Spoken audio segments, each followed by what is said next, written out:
because this is one of the first games I'm going to be playing heavy, and I'm going to be doing a lot of videos on.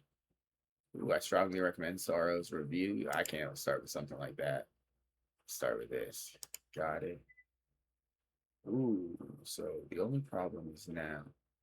Pretty much the reason why I'm gonna be watching, like, I'm gonna watch a couple of videos on this real quick, is because, like I said, this is gonna be one of the first games that I'm gonna be like playing heavy and putting content out to. So if I get my YouTube like adjusted to that first, sorry, that'll kind of give me the edge as far. Well, I don't even know if it'll give me the edge, but it makes sense too, as far as it'll push people who have also been watching these types of videos to my content, because that's all my channel has been seeing is gaming and SAROS videos. So hopefully that's my idea behind this.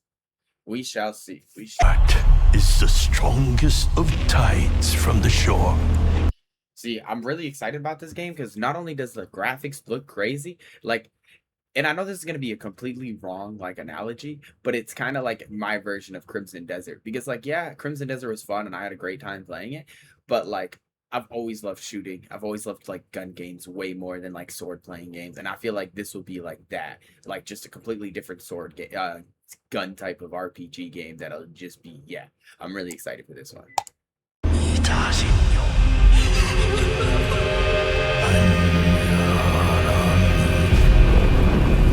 Lost Carcosa.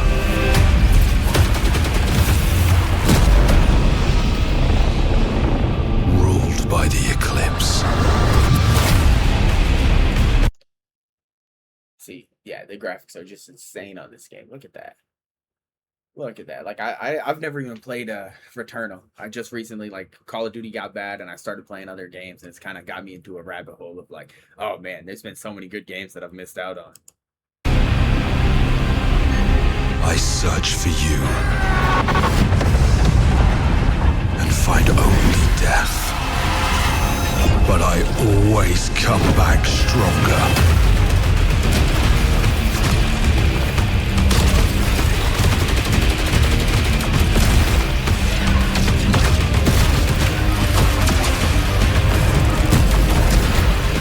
Every time, one step closer to answers. To more power. This is a newly established colony. All that matters is finding you. There's no way to get home, and you can just... He's returned to us. See, stuff like this, or like the shooting and gunplay, it gives me that, like, because I just recently finished that Pragmata game, and it gives me that type of feeling. But like without it being like such a slow pace, everything's stopping every 2 seconds. But it wasn't like when you're playing Marathon and it's just like, okay, everybody shoot at him. Okay, he's shooting. Get out of the way for a second. All right, everybody shoot at him again. It's like, it's not like that. So that's like one thing I'm really, really looking forward to in this game. That stuff looks like the graphics on that are insane. More power. This is a newly established colony. All that matters is finding you. There's no way to get home, and you can just... He's returned to us.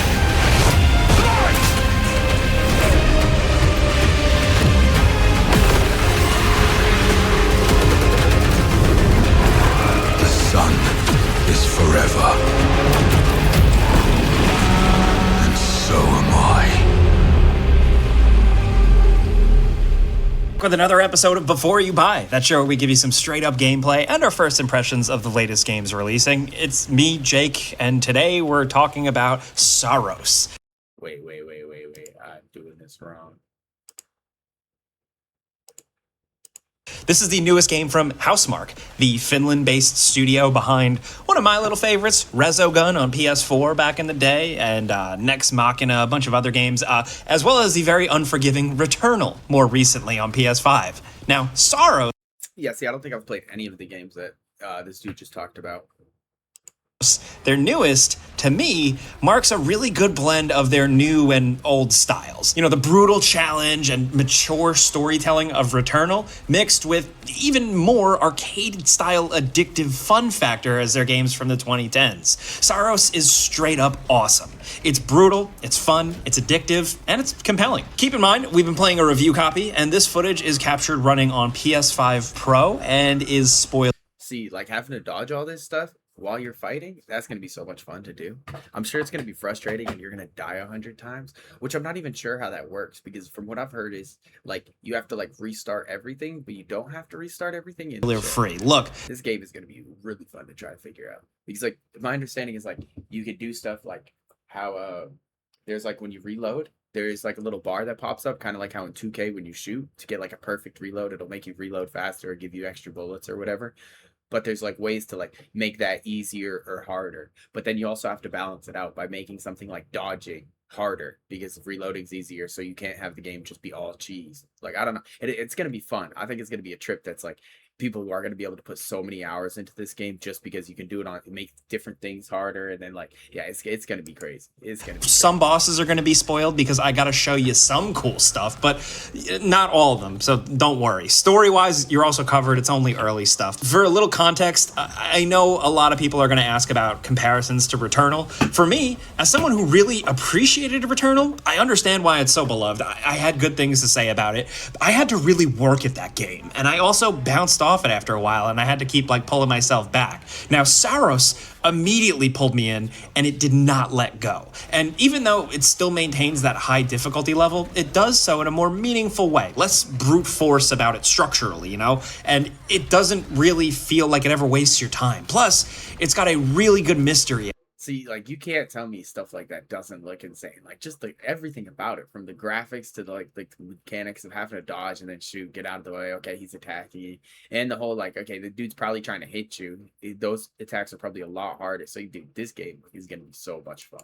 At the center of it all that just kept me going and trying after dying a bunch. Now, in this, you play as Arjun Devraj, who is a member of this outer space type division, Echelon 4, that are working for a sort of all-encompassing, universe-dominating Weyland-Yutani style corporation. It's cool. It kind of throws you right into it as everything's going on. The team here, this small team, has already established this outpost on an alien planet. They all know each other, and you don't totally know why you're there, other than Arjun keeps venturing out into the hostile alien planet in search of something, and mysteriously ends up coming back to life every time he dies, with a few real-world hours passing each time. That's the setup. That's all I'll give you. The story is told through very occasional cutscenes, but lots through just character dialogue, talking to characters in-game, and the occasional note or audio log. It's a good enough mix of drip-feeding the world and story that it feels like it doesn't have a lot of fluff or filler while still keeping things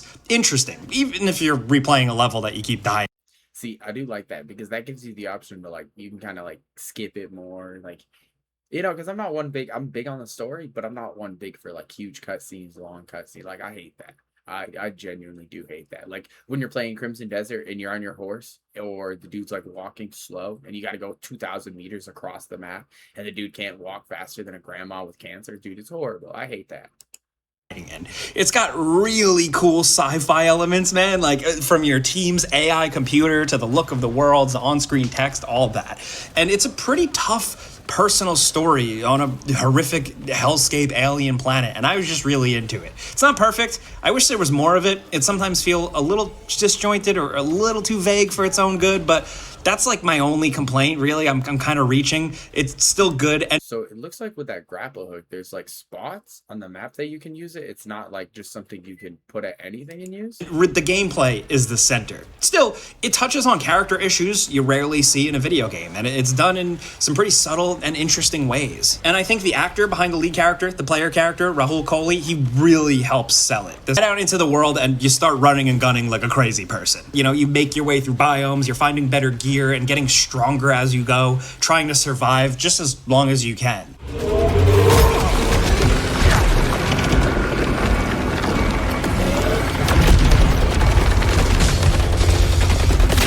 See, what even is that? Like, I was looking down here, but like, look, it's like a huge like jellyfish looking thing. That's it.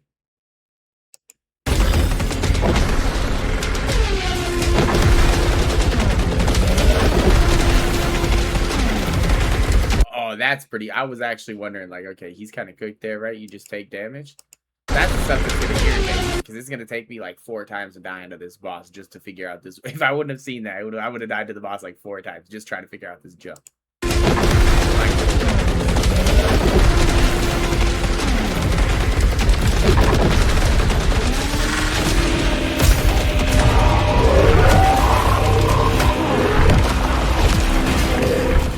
If you die, you lose some of your currency, but you still get some, and you spawn back at base camp where you can level up, regroup, and head back out and try again. Only in this game, there are permanent upgrades or, permanent progression. So you can die and die and die again, but at the very least, you get to pour some points into a skill tree and come back a little tiny bit stronger every time. It's not endless. Like, every so often in a skill tree, your progress into upgrading more is gated off by having to defeat a boss, so you can't endlessly grind forever if you really suck, but it's paced enough that it does encourage you to try again, explore more, or replay an earlier area with... Okay, so I do like that. So pretty much it is like Crimson Desert, where you can kind of like, if you're struggling with the boss, kind of like go farm, get OP for a second, then go back and fight the boss. But it does, because I did have that problem with Crimson Desert, where my guy was like, I was struggling with the, who was it? It was one of the bosses you see at the witches, and it was like the staff or something like that. Yeah, something staff. I forget what it was called. But anyway, I was struggling with that boss heavy. And so I was like, you know what, screw it. I didn't want to look up any videos, so I was like, screw it. I'm just going to go farm, get a bunch of food, get a bunch of stuff to eat, and like level up my guy a bunch, and then go back. And I did that, and then I just mollywopped the boss. But then from then on, like, the game was just kind of cheese for me. Like, everything was easy. Every bandit and stuff I was seeing was pretty much just one shot with my sword. And I was like, the game was still fun and all, but I definitely, like, kind of regretted doing that because it took some of the fun out of the game for sure.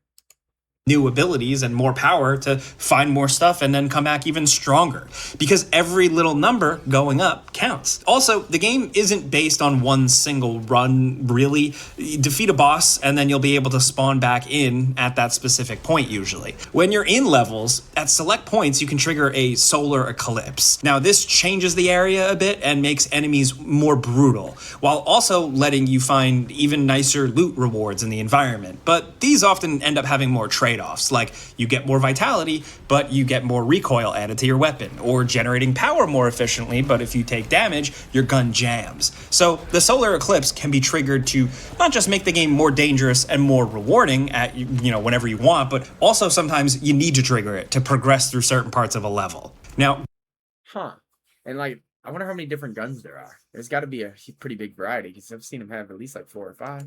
Guns start off simple, and they get progressively more complex as you go. Pistols, auto pistols, big machine guns, shotguns, more alien weapons. Each weapon has an alternate firing mode activated by holding the left trigger half down. You pull it all the way down to aim that power shot I mentioned earlier. Alternate firing modes are cool. They're fun. Some switch a shotgun blast spread vertical into horizontal. There's burst fire, charged shots, homing shots, and more. Finding essentially crates in the environment present stronger guns to you pretty frequently. The guns really do have some creative spins here and there, and what's good is that they're all fun to use. I never got stuck with a gun where I'm like, no man, I don't really want this right now. But I will say, I've been doing this for like over 10 years now, right? And I feel like I've seen everything in terms of video game gun invention. See, just all that crap. Oh my gosh, bro. All the stuff that's going on is insane. But they've managed to keep it fresh with some cool creative weapons. You can't necessarily focus too deeply into one kind of a build or another. You can in the moment, but ultimately in this game, strategy-wise, you are just a run and gun shoot man, whether you like it or not. Now, in terms of difficulty, yeah. See, that's what I like. Is I don't want to play a slow game. I just want to run around, shoot crap, and progress throughout a cool little story/world. Dude, I think this game's gonna be like literally. It looks like it was built for me, like my type of play style. Yes, it's a challenging game, but you can get through a good bit of it before the game really starts turning on you. I'm glad it eased me in. As someone who, I always say, like, I suck at games sometimes. It's definitely a sweaty one, though. It's one of those where my eyes felt like they were bleeding and I couldn't blink because I'd missed a key split-second dodge, The game is willing to give you sort of a leg up, though, but it's with a catch. So there's this modifier system you can tweak before you teleport into a world, and it's kind of like an overclocking system. Like, you can give yourself little modifiers to make it easier, like picking up more currency. See, I think this is what I was talking about earlier when I said how to make the game easier and harder, but you gotta like balance it out.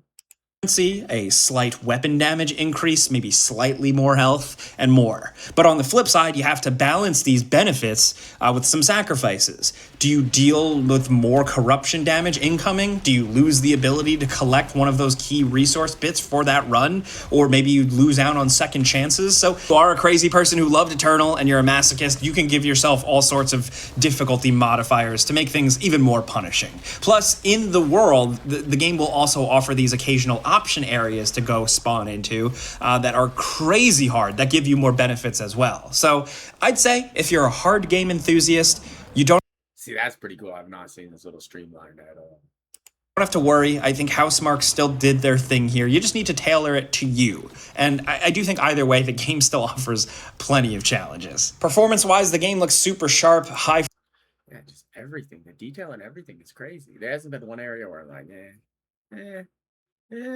frame rate. I had the occasional little stutter here and there, but nothing that really affected my gameplay. Generally, I think the game looks really damn good. It does really cool stuff with just giant arenas that just feel massive. The sense of scale on this alien planet is awesome. You feel like this little guy, this little fish in a big, gross, horrific pond. The art direction in this game is insane. It is on another level. There are areas in this game and the level of detail and style that I never thought I would see in a game. I think if you really like sci-fi, anything from like, Ridley Scott Alien to a lot of Matrix style reference stuff, there is just a feast for the eyes with SAROS. From the boss designs, which just get crazier and crazier as you go, to those cool environments. Plus some cool surprises along the way, but I'm not gonna spoil anything. Ultimately, I will say I think SAROS is definitely worth playing. Just know what you're getting into. It's gonna be a tough one, but it is an incredibly rewarding one just because the moment-to-moment gameplay is so tight, so intense, so fun, and just so chaotic. And I say that, again, as someone who's been very upfront that sometimes I bounce off of hard games, but I really liked how they did it here in SAROS. Cool story, cool world. Yeah, I can definitely see this game taking up like a solid 100 hours of my life immediately. It is going to be bad.